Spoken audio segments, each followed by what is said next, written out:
Olá, gente! No vídeo de hoje eu vou falar um pouco sobre a trajetória da atriz Léa Garcia.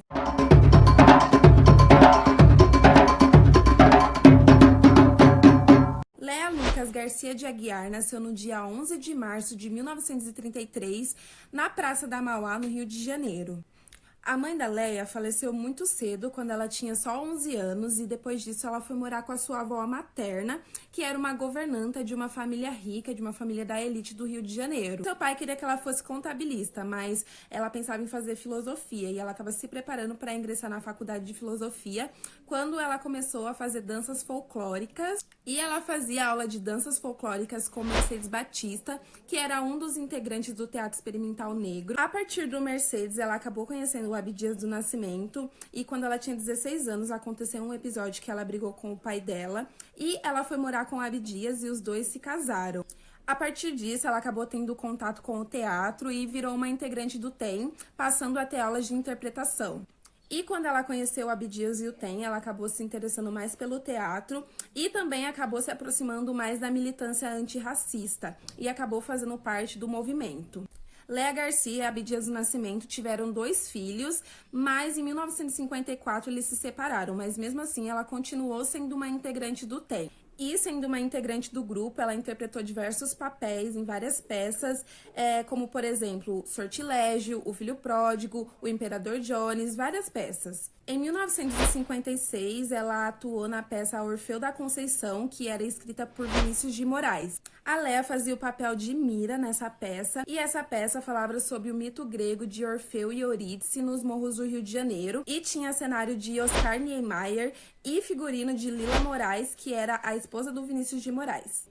E além das diversas peças teatrais que ela interpretou, ela também estreou no cinema em 1959, no filme Orfeu de Carnaval, que também era chamado de Orfeu Negro, escrita por Vinícius de Moraes e dirigido pelo francês Marcel Camus. E esse filme fez muito sucesso na época, ganhando vários prêmios, como por exemplo o Globo de Ouro, e também naquele ano eles ganharam o Oscar. E esse foi o primeiro filme de língua portuguesa a ganhar o Oscar, então foi um filme muito importante que fez muito sucesso.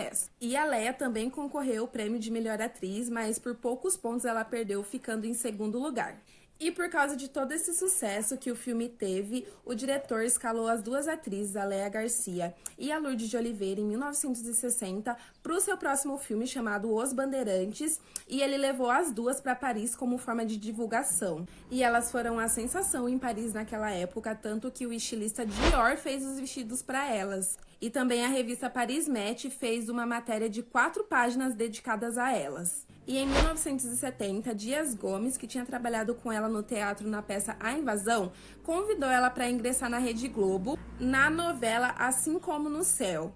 E depois disso, ela atuou em diversas novelas, e um papel muito importante na sua carreira foi a vilã Rosa em Escrava Isaura. E a atuação dela foi tão impecável que ela chegou a apanhar na rua por causa das maldades cometidas contra a Isaura, que era interpretada por Lucélia Santos. E na década de 80, ela continuou trabalhando nas produções da Rede Globo, desde novelas, minisséries, e ela fez Chica da Silva, que foi quando ela conheceu a Thaís Araújo, que acabou se tornando a sua filha em 1977 no remake de Anjo Mal, e esse foi considerado pela própria atriz um dos seus melhores trabalhos da TV. E uma coisa muito importante é que a Léa tentava trazer as questões raciais para suas interpretações. E em 1981, ela interpretou a personagem Leila na novela Marina, e ela era uma professora de uma escola de elite. E a sua filha era a única negra do colégio. E aí, em um dos episódios, a discussão na sala de aula que foi levantada era sobre o racismo, baseado na história de Zumbi dos Palmares, que foi um quilombola. Só que a história estava contada pelo ponto de vista de um escritor branco, e a Léa ficou insatisfeita com aquilo, e por causa disso ela convocou uma reunião com o IPCN, que é a sigla de Instituto de Pesquisa da Cultura Negra, e nessa reunião ela mostrou o texto e pediu possibilidade de alteração daquele texto. Então o grupo leu o texto e fez uma nova versão, agora pelo ponto de vista dos afrodescendentes, e aí essa versão foi aprovada e o texto foi mudado. Eu citei aqui somente alguns dos trabalhos da Léa Garcia, mas a lista de trabalhos que ela realizou é inúmera, gigantesca. Ela participou de diversas peças teatrais, diversos filmes, diversas novelas, trabalhou na televisão. Então, ela é uma pessoa que trouxe muita representatividade no teatro negro brasileiro, no cinema negro brasileiro, internacionalmente e nacionalmente. E ela era muito conhecida pela sua expressividade, principalmente no olhar. Os seus olhos eram muito expressivos e chamavam muita atenção. E ela sempre teve esse pensamento e essa visão muito crítica e questionadora do lugar da negra e do negro na sociedade e na arte. E ela sempre tentava trazer isso para os seus trabalhos, tanto na dramaturgia quanto nas atuações. E essa foi um pouco da história da Léa Garcia, que foi essa atriz tão brilhante, com diversos trabalhos impecáveis. E eu espero que vocês tenham gostado. E se gostaram, como sempre, né? Não deixa de compartilhar esse vídeo, manda para alguém que você acha que pode se interessar. E é isso. Tchau!